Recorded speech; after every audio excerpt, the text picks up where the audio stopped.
Hello à tous, on se retrouve pour la deuxième vidéo sur le One Wheel DIY. Du coup, le voici, je suis en train d'essayer de travailler dessus. Donc, ce que j'ai fait, c'est que déjà j'ai commandé la plupart des composants.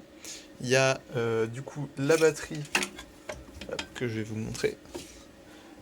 Voici. Donc du coup fait par la personne sur le bon coin, comme expliqué dans la première vidéo. Ensuite, j'ai reçu aussi le Vesque, donc juste ici, que j'ai commandé sur AliExpress pour 60 €. Ça, du coup, ça m'a coûté, enfin la batterie, elle m'a coûté à peu près 100 € avec le BMS intégré. Du coup, j'ai aussi acheté des petits connecteurs et tout pour pouvoir tout connecter.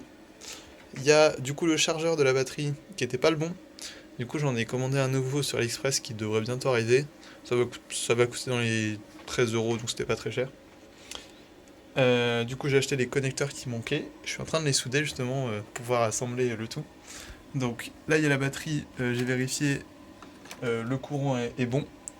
J'ai 45 volts actuellement, mais parce qu'elle est déchargée pour l'envoi. Donc du coup, il faudra que je la charge avec le chargeur que je vais obtenir.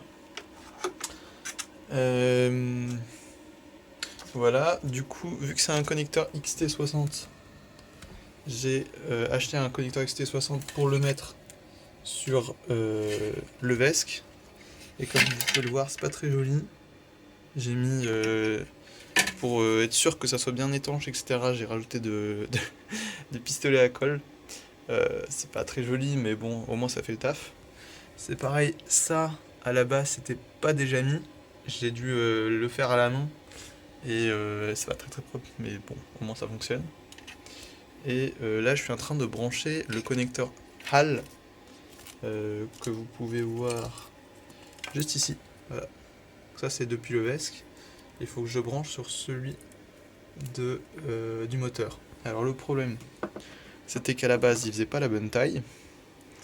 Si vous regardez bien, il y a 5 pins dans celui-là et l'autre en a 6.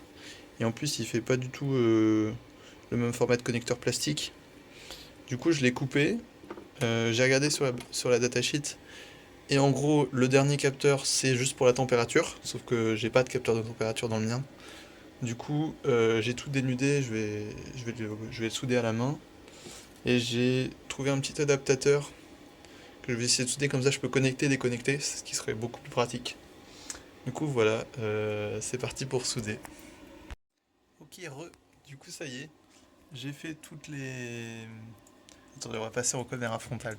Du coup, j'ai fait toutes les soudures et j'ai mis un peu du scotch de bricolage juste pour étanchéifier un petit peu. Voilà, donc du coup, j'en ai mis. Alors, certes, on peut pas le retirer, mais normalement, je me suis pas trop trompé, hein. Vert, vert, vert, bleu, vert, bleu et jaune, vert, vert, jaune, vert, jaune. Bon, je pense que je me suis pas trompé. Et au pire, j'aurais juste à retirer le scotch et je pourrais changer. Du coup, ça va se brancher sur la batterie, juste ici. Et le capteur Hall, voilà, juste ici. On peut le brancher avec la nouvelle connectique que j'ai fait, juste ici. Donc ça se connecte. Hop. Donc voilà, je vais assembler le tout et on va aller sur le PC pour essayer de voir qu'est-ce que ça a débloqué comme fonctionnalité dans Vesque Tool. Donc ça y est, j'ai tout setup. J'ai branché le Vesque au moteur, le Vesque à l'ordinateur avec Vesque Tool.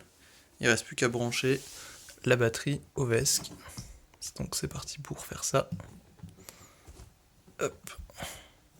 Attendez.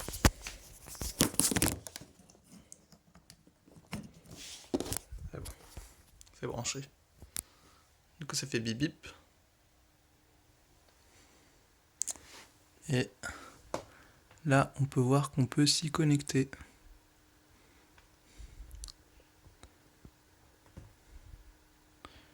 Autoconnect, on est connecté. Et maintenant on peut par exemple aller dans Général. Je sais pas, on peut voir des trucs. Je vais essayer de voir un peu comment tout ça fonctionne. A plus.